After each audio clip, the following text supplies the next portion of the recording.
This newscast is brought to you by QBird, Pittsburgh's source of LGBTQ plus news and community information.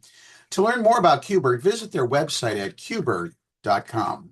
That's QBURGH.com. From the PEP Radio Newsroom, these are the stories we are covering at this hour. President Donald Trump signed an executive order Thursday establishing a government reserve of Bitcoin, a key marker in the cryptocurrency's journey towards possible mainstream acceptance. Under Trump's new order, the U.S. government will retain the estimated 200,000 Bitcoin it's already seized in criminal and civil proceedings, according to Trump's crypto czar, David Sachs. The U.S. will not sell any Bitcoin deposited into the reserve.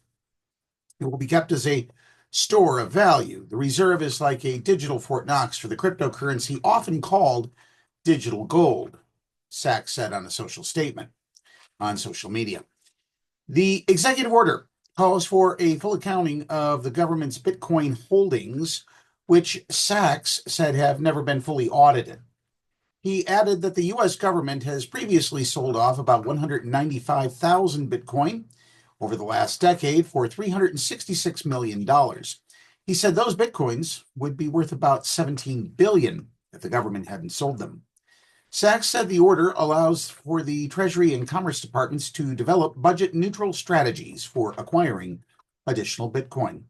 Once a skeptic who said a few years ago that Bitcoin seems like a scam, Trump has embraced digital currencies and leaned into his unofficial role as the crypto president in ways that can both help the crypto industry and enrich himself and his family.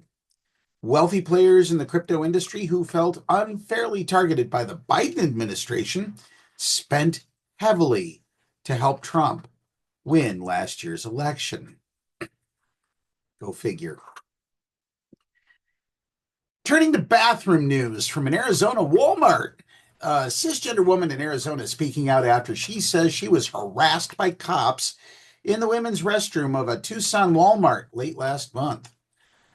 Kalaya Morton, 19, of Phoenix, says she and her ex-friend were using adjacent stalls in the store's women's restroom when two male sheriff's deputies entered. They were flashing lights on our feet and saying, "You have to get out of here. You have to come out. We need to talk to you," Morton told the Advocate. Morton, who identifies as, quote, a stud, queer slang for masculine-presenting lesbian, says she believes a store employee who had been eyeing her earlier reported her to the cops, believing she was a man. As the Advocate notes, Arizona law does not dictate that people use public restrooms that correspond with sex they were assigned at birth. In social media videos and in her interview with the outlet, Morton said that when she exited the bathroom stall, she lifted her shirt to prove to the deputies that she was, in fact, a woman. But she said one of the deputies continued to insist she looked like a man. Whatever. On February 19th, Morton posted a brief video of the encounter showing the deputies in the women's bathroom. "They came in here in the girls' restroom because I'm a girl and they didn't think I was a girl. So they tried to come take me away," Morton can be heard saying off camera. "The only men in the women's restroom were the cops," she said. The incident comes amid growing hostility towards transgender Americans on the political right.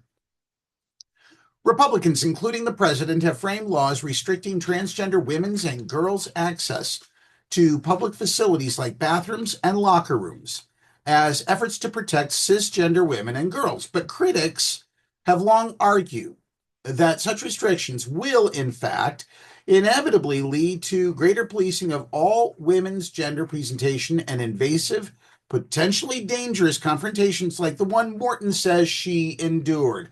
So we're already seeing evidence of this stupid law backfiring badly. And here's how it gets worse. The Pima County Sheriff's Department told the outlet that authorities were aware, or now are aware, of Morton's social media video and have launched an internal investigation into the incident. A Walmart representative said that the company is cooperating with the investigation. And in a March 1st TikTok video, this is the best part of the whole story. Morton said she intends to sue. Girl, you better get the ACLU and a half a dozen lawyers lined up and go after them with full force. Sue their pants off. Not literally. If someone mistakes me for a guy, I usually just correct them or let it go, she said. But this was different. This was just someone calling me sir. This was law enforcement trying to remove me from a bathroom where I had every right to be. She said the confrontation left her afraid. It's already enough being black and facing discrimination, Morton said. Now I have to worry about being harassed just for needing to pee. This just isn't about me, she added. It's about making sure this doesn't happen to the next person who just wants to use the restroom without being harassed. That's the evening news, folks. Please be safe out there as the regime tightens its grip and further damages the country. Attacks on LGBTQ plus people will only increase in frequency and intensity. So be sure to download the Live 365 app to take PEP Radio with you wherever you go so you can be informed as much as possible. Let's get back to the music now on PEP Radio.